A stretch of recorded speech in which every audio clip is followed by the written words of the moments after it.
Hello everyone, welcome back to R S Agarwal official YouTube channel. My name is Varun Sharma और आज हम बेटा अपना ग्रेविटेशन वाले चैप्टर को आगे कंटिन्यू करेंगे। तो पिछली क्लास में हमने थ्रस्ट एंड प्रेशर के बारे में जाना था और उसके कुछ प्रैक्टिकल एग्जांपल को हमने डिस्कस किया था। आज हम बात करेंगे कि अगर आपके जो फ्लूइड्स होते हैं क्या उनमें भी प्रेशर होता है, और अगर उनमें प्रेशर होता है तो वो कैसे वर्क करता है और उनके पीछे क्या क्या आपके प्रिंसिपल्स होते हैं। तो अगर मैं आपको बताऊं ना बेटा, तो आपके जितने भी फ्लूइड्स हैं, जितने हो गए आपका वाटर हो गया, जितने भी आपकी गैसेस हो गए, वहां पर भी आपका प्रेशर को एक्सर्ट करते हैं। तो मतलब आपके जितने भी फ्लूइड्स हो गए, गैसेस हो गए, तो वो भी आपके प्रेशर के बारे में कुछ बताते हैं, वो भी आपके प्रेशर को एक्सर्ट करते हैं। आपका प्रैक्टिकल एग्जांपल से ज्यादा समझोगे। आपने बकेट लिया है, बकेट का क्या है आपका वाटर से भरा हुआ है। अगर आप इसके अंदर अपना जब हाथ डालते हैं और हाथ डाल के ऐसे ऐसे मूव करते हैं, क्या आपको हाथ अपना लाइट नहीं नजर आता?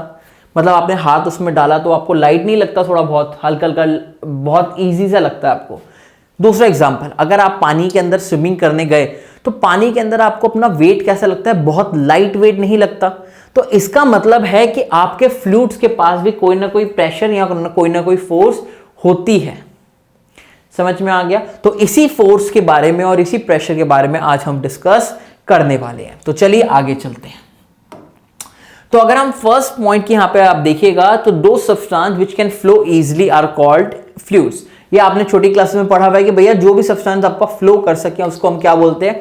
फ्लूइड्स बोलते हैं। लिक्विड और गैसेस कैसी हैं? आपके फ्लूइड्स की कैटेगरी में आती हैं। जितनी भी गैसेस हैं, जितने भी आपके फ्लूइड्स हैं, वो सारे आपके, जितनी भी गैसेस और लिक्विड्स हैं वो सब आपके फ्लूइड्स कहलाते हैं।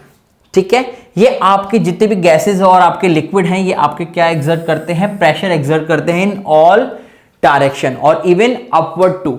इसका क्या मतलब है? अगर आपको पता हो कि जैसे गैस है, आपने ये बात केमिस्ट्री के अंदर थोड़ी बहुत पढ़ी होगी कि अगर आपने एक कंटेनर के अंदर आपने गैसेस के मॉलिक्यूल्स को रखा तो ये क्या करते हैं? रैंडमली मूविंग होते हैं और आपके हर डायरेक्शन के अंदर प्रेशर को एक्सर्ट करते हैं। मतलब यहां पर टकराते हैं तो टकराने की वजह से वहां पर प्रेशर एक्सर्ट होता है।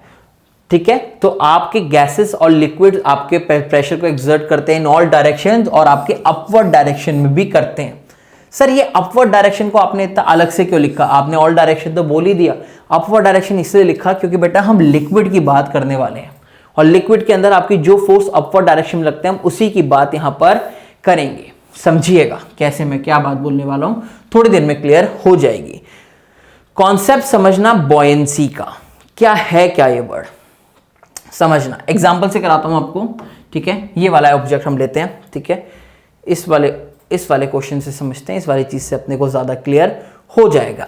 आपने क्या करा, आपके पास ये कॉक था, आपने इसको नीचे दबाया, आपने फोर्स लगाई और ये आपका पानी के अंदर ऐसे डूबा हुआ है। ठीक है, कुछ टाइम बाद हमने क्या देखा कि यार जैसे ही हमने ऊपर से ये फोर्स को हटाया, जैसे ही हमने फोर्स को ऊपर से फोर्स को हटाया, ये कॉक एकदम आपका तुरंत बाहर आया, ये आपका तुरंत सरफेस पे आ गया। तो हमें क्यों लगा यार ये सरफेस पे कैसे आया? मैं तो इसको पानी में छोड़ के आया था, ये बाहर कैसे आया? तो मुझे समझ में आया कि पानी ने इसको ऊपर भेजने के लिए कुछ ना कुछ काम किया। पानी ने इस ऑब्जेक्ट को ऊपर की तरफ भेजने के लिए कुछ काम किया, यानी किसी भी कॉक का आपने पानी में डुबोने के बाद उसके ऊपर डायरेक्शन में उस फोर्स को लगना, एक पूरा प्रोसेस ही क्या कहलाता है? बॉयंसी कहलाता है। आपने ऑब्जेक्ट को पानी में डाला, ऑब्जेक्ट को पानी में डालने के बाद पानी ने इसको वापस ऊपर भेजा, तो इसी पूरे प्रोसेस को बॉयंसी बोलते हैं। बहुत इजी लैंग्वेज में मैंने आपको समझाया। अभी आगे हम इसके अंदर और भी बातें करेंगे। ठीक है, तो यहां पे अगर आप समझिएगा, ठीक है ना, अगला पॉइंट देखिएगा। अगर आपको मैंने अगर आपकी बात की, अगर आप पानी में जाते हैं तो आपको क्या लगता है? बहुत लाइट फील होता है। इसका मतलब कि आपका पानी जो है, यानी जो फ्लूइड है, वो क्या कर रहा है? आपके ऊपर फोर्स लगा रहा है। ठीक है, पीछे वाले एग्जांपल में देखें तो ये कॉक कहां था? आपका पानी में गया था, यानी कैसा आया? ये ऊपर की डायरेक्शन में आया कि नहीं आया? ये ऊपर की तरफ में आया कि नहीं आया? तो इस वाटर ने आपकी फोर्स कहां लगाई? ऊपर की डायरेक्शन में लगाई। अगर कोई भी ऑब्जेक्ट को हम पानी में डालते हैं तो पानी में डालने के बाद क्या होता है कि वो आपका लाइट फील करता है, इट फील्स लाइटर। और वो लाइट किस वजह से करता है? क्योंकि आपका जो वाटर होता है, कोई भी फ्लूइड होता है, वो अपर डायरेक्शन में आपकी फोर्स लगा रहा होता है। तो यहां पे पढ़िएगा, whenever an object is immersed in water और इन एनी अदर लिक्विड वो आपका कुछ वेट को वहां पर लूज करता है और वो बड़ा लाइट फील करता है। और ये आप जब स्विमिंग करने जाते हैं तो आपने इस चीज को ऑब्जर्व किया होगा, ठीक है। चलिए, तो वो किस वजह से होता है? वो बेटा आपके बॉयंसी की वजह से होता है। तो देखना, the tendency of a liquid to exert an upward direction force, एक ऊपर की डायरेक्शन में जो फोर्स लगती है on an object place in it, it's called buoyancy. क्या मतलब है? बकेट है आपका, बकेट के अंदर आपने कोई भी ऑब्जेक्ट को डाला, ये पानी के अंदर सारा फिल है, ठीक है। तो ये ऑब्जेक्ट आपका क्या करता है, कुछ टाइम बाद ये ऑब्जेक्ट ऊपर की तरफ में आता है। ऊपर की तरफ में क्यों आना? क्योंकि इस लिक्विड ने इस ऑब्जेक्ट के ऊपर अपर डायरेक्शन में फोर्स लगाई है, जिस वजह से ये ऑब्जेक्ट आपका ऊपर की तरफ में आ रहा है। इस प्रोसेस को हम क्या बोलते हैं? बॉयंसी बोलते हैं।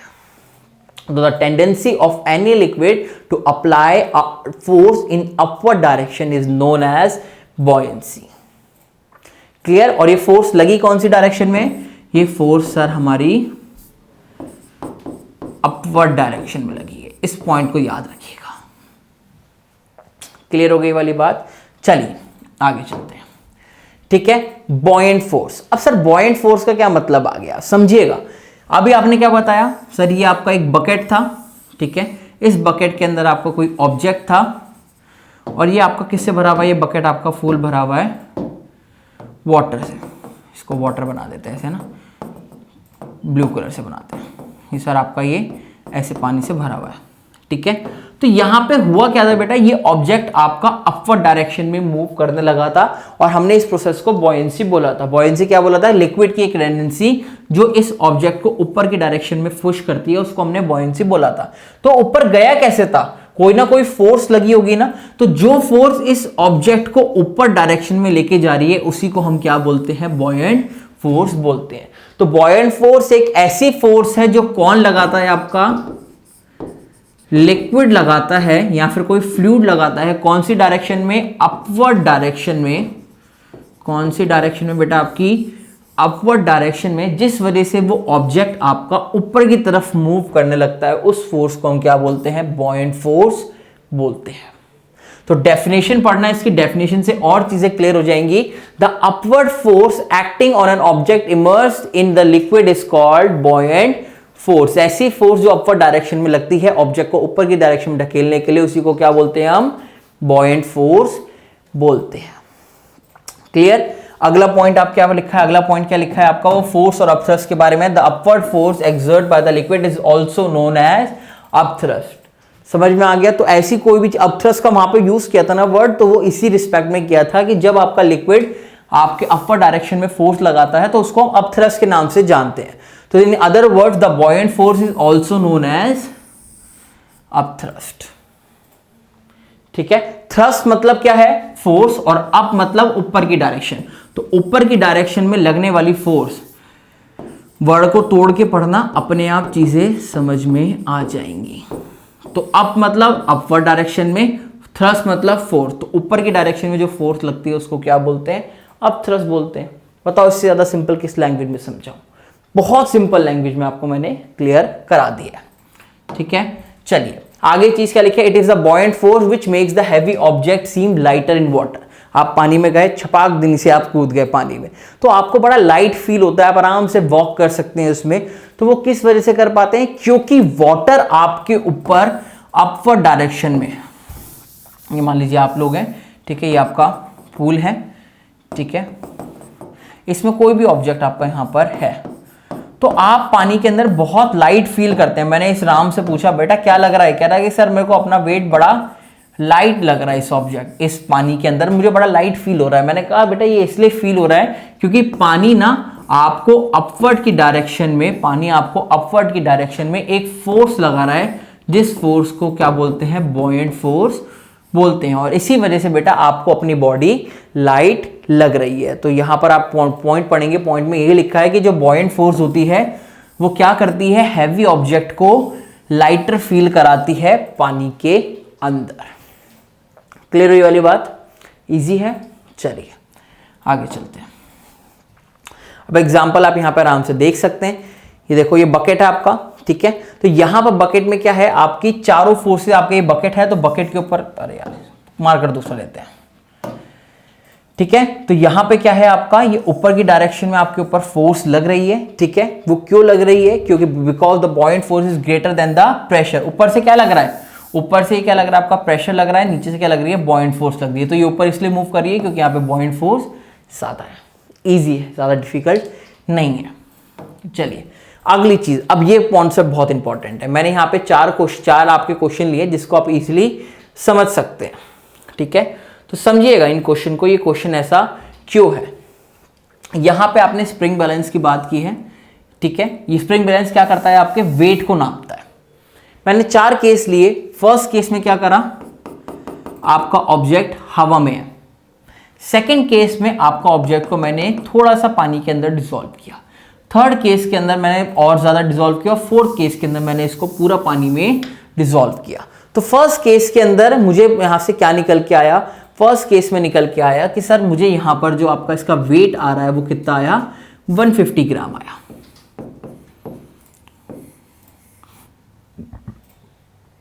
ठीक है।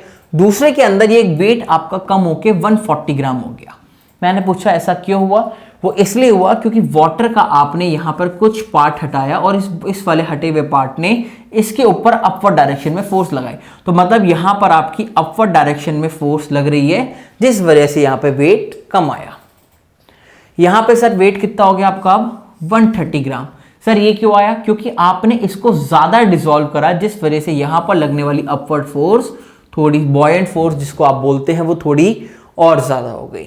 और यहां पर क्या हुआ सर, वेट आपका 120 रह गया। क्यों, क्योंकि आपने इसको पूरा डिसॉल्व करा, तो यहां पर जो अपवर्ड डायरेक्शन में फोर्स लग रही है वो क्या हो गई, और ज्यादा हो गई। तो इसका मतलब मैं आपको क्या बोल सकता हूं, अगर आप पानी को यहां पर डिसॉल्व करे जा रहे हैं तो यहां पे क्या हुआ, यहां पे पानी की वॉल्यूम आपने डिसॉल्व नहीं थी, यहां पे पानी की वॉल्यूम इतनी हुई, यहां पे पानी की वॉल्यूम आपकी इतनी, और यहां पे आपकी इतनी ज्यादा हुई। तो यानी आपने वॉल्यूम ऑफ वाटर को क्या करा, अलग अलग केस में चेंज करा, और अलग अलग केस में चेंज करने से आपकी वहां पर वेट भी चेंज हुआ है, मतलब आपकी अब फोर्स भी चेंज हुई है। तो अगर आप आगे चलें तो आगे इन दोनों पॉइंट को बहुत ध्यान से पढ़िएगा, ये बहुत इंपॉर्टेंट है। As more and more volume of the object is immersed in liquid, the upward buoyant force acting on it increasing। आपने पीछे अभी यही देखा कि यहां पर आपका बिल्कुल डिसॉल्व नहीं था, यहां पे आपका छोटा सा पोर्शन डिसॉल्व हुआ, यहां पे आपका इतना, यहां पे आपका इतना। तो ज्यादा जो पोर्शन आपका डिसॉल्व होता रहा है यहां पर, तो इन चारों केस में अगर आप ध्यान से नोटिस करें तो आपका ये फोर्थ जो केस आया, ये जो फोर्थ वाला है, इसके अंदर आपकी अपवर्ड डायरेक्शन में जो फोर्स लग रही है, जिसका नाम क्या है आपका बॉयंट फोर्स नाम है, वो सबसे ज्यादा फोर्थ केस में आ रही है। तो जहां पे फोर्थ केस में ज्यादा आने का रीजन यही है कि आपने इस ऑब्जेक्ट को पूरा पानी में डिसॉल्व किया है, पूरा पानी के अंदर ये गया है, और पूरा पानी में जाने की वजह से ही ये ऑब्जेक्ट आपका इतना कम वेट दिखा रहा है। डेट क्यों दिखा रहा है, क्योंकि यहां पर अपवर्ड डायरेक्शन में लगने वाली फोर्स ज्यादा है। इसका वेट का आने का रीजन क्या है, इसका अगर मैं पूछूं इस वेट के आने का रीजन क्या है, तो इस वेट का आने का रीजन है कि इस ऑब्जेक्ट को नीचे खींच रहा है कौन, ग्रेविटेशनल फोर्स, ठीक है, एक्सेलरेशन ड्यू टू ग्रेविटी, यानी ये फोर्स आपका नीचे की तरफ जा रहा है ड्यू टू इट्स वेट, और इसको ऊपर की तरफ धकेल कौन रहा है, इस पानी का आपका बॉयंट फोर्स। तो फोर्थ वाले केस के अंदर, अगर फोर्थ वाले केस में सबसे ज्यादा बॉयंट फोर्स आ रही है, जिस वजह से यहां पर इन दोनों का डिफरेंस आपका इतना कम आ रहा है। तो जैसे जैसे पानी आपका ऑब्जेक्ट पानी में पूरा डिसॉल्व हुआ, इस केस के अंदर आपकी अब बॉयंट फोर्स सबसे ज्यादा आई, जिस वजह से इसका यहां पर वेट कम आया। तो यहां पे इस वाले केस में बॉयंट फोर्स आपकी इतनी थी, यहां पे बॉयंट फोर्स इतनी थी, और यहां पर तो बहुत कम थी। क्लियर। तो अगले वाले पॉइंट पे यही पॉइंट को मैंने यहां पर लिखा है, तो आप यहां पर पढ़ सकते हैं कि ज्यादा से ज्यादा आपने as more and more volume of water, आपका जो भी ऑब्जेक्ट था वो पानी के अंदर ज्यादा इमर्ज होता रहा, जिस वजह से आपकी अपवर्ड डायरेक्शन में लगने वाली बॉयंट फोर्स भी इंक्रीज होती रही। और मैक्सिमम बॉयंट फोर्स आपको कौन से केस में देखने को मिली? जब आपका ऑब्जेक्ट कंप्लीटली पानी में डिसॉल्व हो गया। जब आपका ऑब्जेक्ट कंप्लीटली पानी में डिसॉल्व हो गया, इसी केस के अंदर आपको मैक्सिमम बॉयंट फोर्स देखने को मिली। बताओ समझ में आया कि नहीं आया? पक्का? चलिए आगे चलते हैं। ठीक है, अगली चीज फैक्टर अफेक्टिंग बॉयंट फोर्स, ये भी बहुत ज्यादा इंपॉर्टेंट है। दो फैक्टर्स होते हैं जो आपके बॉयंट फोर्स को डिपेंड करते हैं। पहला फैक्टर हमने क्या पढ़ा सर? पहला फैक्टर अभी हमने पढ़ा वॉल्यूम ऑफ लिक्विड, कि अगर आप सर लिक्विड के वॉल्यूम को ज्यादा या कम लेंगे तो आपका उस पर इफेक्ट कर सकता है। और आपने अभी देखा कि जब आपने ऑब्जेक्ट को पूरा पानी में डिसॉल्व कर दिया तो उस केस के अंदर जो ये लिक्विड था, उस केस में इस लिक्विड के जो आपका था ये, उसने आपकी ज्यादा अपवर्ड डायरेक्शन में बॉयंट फोर्स लगाई। तो पहला फैक्टर तो अपना क्लियर है, क्या है आपका? वॉल्यूम ऑफ लिक्विड, जिसको आप इजीली यहां पर पढ़ भी सकते हैं। ये लिखा volume of object emerged in liquid. Second factor बहुत इंपॉर्टेंट होता है, that is density of liquid. क्यों? क्योंकि अगर आपने धीरे धीरे डेंसिटी अपने लिक्विड की बढ़ाई तो आपकी बॉयंट फोर्स होती है वो भी इंक्रीज करती है। अगर आपने एक तरफ वाटर लिया और दूसरी तरफ आप केरोसिन ले लो अपना, तो अगर आपसे पूछा जाए कि भैया बताइए इन दोनों में से किस में आपने ऑब्जेक्ट को यहां पर भी डिसॉल्व कर रहे हैं, यहां पर भी डिसॉल्व कर रहे हैं, तो किस ऑब्जेक्ट आपका कौन सा ऑब्जेक्ट ज्यादा अपवर्ड डायरेक्शन में जाएगा? तो इन दोनों में से जिसकी भी डेंसिटी ज्यादा होगी वो आपका इस ऑब्जेक्ट के ऊपर ज्यादा अपवर्ड डायरेक्शन में फोर्स लगाएगा, क्योंकि डेंसिटी ऑफ लिक्विड के ऊपर भी आपकी बॉयंट फोर्स डिपेंड करती है। तो यानी क्या क्या बात मैंने अगर बोली, अगर मैंने कहा कि मुझे बॉयंट फोर्स को ज्यादा रखना है, मुझे अपवर्ड डायरेक्शन में लगने वाली फोर्स को ज्यादा रखना है, तो मैं क्या क्या करूं? तो आप यहां पर बोलेंगे सर आप वहां पर दो काम कीजिए। क्या क्या काम करूं? पहला काम आप क्या कीजिए कि आप अपने ऑब्जेक्ट को फुल्ली क्या कीजिए? इमर्स कीजिए, मतलब फुल्ली आप उसको अपने ऑब्जेक्ट को पूरा पानी में डालिए। दूसरी चीज मैं क्या करूं?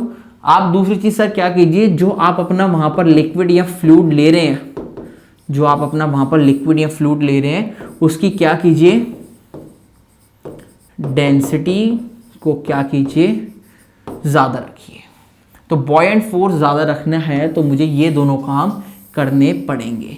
2 से 3 मार्क्स में आपसे ये क्वेश्चन पूछा जा सकता है एग्जाम में कि बताओ बॉयंट फोर्स ज्यादा रखने के लिए मैं वहां पर क्या क्या चीज करूं। ठीक है, समझ में आ गया? और अगर इसी चीज को मैंने थोड़ा सा घुमाकर पूछा, आपका घुमा के पूछा तो आप इसका भी आंसर कर पाओगे कि अगर मुझे अपने वेट ऑफ द लिक्विड को कम रखना है तो क्या क्या करूं? अगर वेट ऑफ लिक्विड को कम रखना है तो इसका मतलब आप बॉयंट फोर्स को ज्यादा कीजिए। वेट ऑफ द लिक्विड तो वही रहेगा, ठीक है, जो आपका आ रहा है, यानी आप बॉयंट फोर्स को क्या कीजिए? ज्यादा कीजिए अपवर्ड डायरेक्शन में, तो इन दोनों का डिफरेंस आपका क्या आ जाएगा? कम आ जाएगा। तो यही दोनों आप बोल सकते हैं। क्लियर ये वाली बात? चलिए आगे चलते हैं। ठीक है, अगला point, it is easier to swim in sea water because sea water exerts a greater amount of buoyant force on the swimmer। आपको पता हो कि आप एक अपना नॉर्मल स्विमिंग पूल में चले जाइए और आप कहां चले जाइए? अपने समुद्र में, जहां पे सी वाटर है। तो सी वाटर के केस में आपको बहुत ज्यादा लाइट फील होता है। सी वाटर के फेस आपको उसके अंदर बहुत ज्यादा लाइट फील होता है। क्यों? क्योंकि अगर आप यहां पर सी वाटर की बात करते हैं, तो सी वाटर की जो आपकी डेंसिटी आती है ना, सी वाटर की आपकी डेंसिटी जो आती है, मैं यहां लिख लेता हूं SW। सी वाटर की जो आपकी डेंसिटी आती है वो काफी ज्यादा आती है किससे? आपके नॉर्मल वाटर से। तो डेंसिटी आने का क्या कॉन्सेप्ट है सर? अगर इस वाली चीज की अगर आपकी डेंसिटी ज्यादा आ रही है सी वाटर की, तो सी वाटर की डेंसिटी ज्यादा करने का मतलब है कि वहां पर अपवर्ड डायरेक्शन में लगने वाली बॉयंट फोर्स भी क्या है? ज्यादा है। तो इसी वजह से ये आपका ज्यादा लाइट फील करता है। क्लियर वाला कॉन्सेप्ट? ठीक है, चलिए आगे चलते हैं। दूसरा question, it is even a very heavy material like iron blocks और फ्लोट इन मरकरी। आपसे पेपर में पूछ लिया जाता है कि जैसे मैंने हैवी, आप यहाँ पे देख सकते हैं, ये आपका क्या है, ये आपके मेटल का है, तो मेटल का जो आपका लिक्विड है वो भी आपका फ्लो कर रहा है। अगर आप मेटल वाले लिक्विड को पानी में डालोगे तो पानी में वो फ्लो नहीं करता, पानी में आपका वो फ्लोट नहीं करेगा। वो क्यों नहीं करेगा? क्योंकि सर उसका मास जो होता है ना आपका, वो बहुत ज्यादा होता है। बट अगर इसको मैंने मरकरी में लिया तो मरकरी के अंदर भी आपका क्या कर रहा है, आपका सर यहाँ पर तैर रहा है, यानी फ्लोट कर रहा है। वो क्यों कर रहा है? क्योंकि नीचे मैंने क्या लिया, आपका ये मर्क्यूरी लिया है। तो सर मरकरी को लेने से ये फ्लोट क्यों कर रहा है? क्योंकि मरकरी की आपकी क्या होती है, डेंसिटी जो होती है वो क्या होती है, हाई डेंसिटी होती है। और मरकरी की हाई डेंसिटी होने की वजह से ये ऑब्जेक्ट जिसका मास ज्यादा है वो भी क्या करता है, फ्लोट करता है। क्यों? क्योंकि हाई डेंसिटी होने की वजह से इस ऑब्जेक्ट के ऊपर क्या लग रही होगी, ज्यादा बॉयंट फोर्स लग रही होगी, जिस वजह से ये इजीली फ्लोट कर पा रहा है। आपसे 1 मार्क्स में या 2 मार्क्स में ऐसे क्वेश्चन पूछे जा सकते हैं। क्लियर? चलिए अगला चीज देखते हैं। अब सर क्या रिलेशन है, आपका ऑब्जेक्ट नीचे पानी में जा रहा है, ठीक है, और नीचे से बॉयंट फोर्स लग रही है। क्या सर ऐसा रिलेशन हो सकता है कि ऑब्जेक्ट का आपका मास इतना है, आपका वेट इतना ज्यादा आ रहा है और आपकी अपवर्ड डायरेक्शन में फोर्स कितनी लग रही हो? तो सर अगर इस डायरेक्शन में अपने को कुछ निकालना हो, इनमें कुछ रिलेशन चाहिए हो, तो क्या रिलेशन आ सकता है? हाँ जी, आ सकता है। और वो रिलेशन दिया किसने था? आपके आर्किमिडीज प्रिंसिपल ने दिया था। ये वो साइंटिस्ट थे जो आपका रिलेशन देके गए थे। किसके बीच में रिलेशन देके गए थे? जो आपकी बॉयंट फोर्स, एक सेकेंड, ये रिलेशन देके गए थे किसमें? जो अपवर्ड डायरेक्शन में आपकी बॉयंट फोर्स लग रही थी उसके बीच में, और दूसरा किसके बीच में? Weight of liquid displaced by it. क्या मतलब है इसका? चीजों को समझना। ये आपका पार्ट टब है, ठीक है, आपने इसके अंदर कोई ऑब्जेक्ट यहां पर डाला, ये आपने ऑब्जेक्ट डाला, तो मैंने पूछा इन बंदे से कि भैया इसके ऊपर बॉयंट फोर्स तो लग रही है। आपने बताया कि सर इसके ऊपर बॉयंट फोर्स लग रही है क्योंकि पानी में गया। मेरा क्वेश्चन था कि बॉयंट फोर्स यहां पर कितनी लग रही है? तो बॉयंट फोर्स निकालने का कॉन्सेप्ट जो दिया वो इन आर्किमिडीज प्रिंसिपल के नाम से हमारे बुक में है, और इन आर्किमिडीज सर ने ये वाला प्रिंसिपल दिया था। तो इन्होंने आपके कुछ बॉयंट फोर्स में, कुछ लिक्विड डिस्प्लेस के बीच में कुछ रिलेशन बताया था, कुछ बातों को यहां पर डिस्कस किया था, और ये बातें हम डिस्कस करेंगे अपने नेक्स्ट क्लास में। आज हमने अपने जितने भी फ्लूइड्स के कॉन्सेप्ट थे, बॉयंट फोर्स और बॉयंसी के बारे में जाना। नेक्स्ट क्लास में हम अपने क्या करेंगे, आर्किमिडीज प्रिंसिपल के बारे में और डेंसिटीज के बारे में जानेंगे, और उसके बाद हमारा ये वाला टॉपिक पूरा कंप्लीट हो जाएगा। आई होप आपको ये चीज समझ में आई होगी, और कोई भी डाउट हो नीचे एज यूजुअल आप कमेंट सेक्शन में दीजिए, आपको आंसर मिलेगा। तो आपको कैसा लग रहा है हमारा पढ़ाया हुआ? अपना फीडबैक देना जरूर दीजिए। अपना फीडबैक नीचे कमेंट सेक्शन में दीजिए, because it is the only method you can connect with us right now. तो अपना बताइए, वही हमारा है। और अगर आपको अच्छी लगी वीडियो तो गिव द थम्स अप, अपने दोस्तों के साथ शेयर कीजिए, ठीक है। Till then take care, bye bye.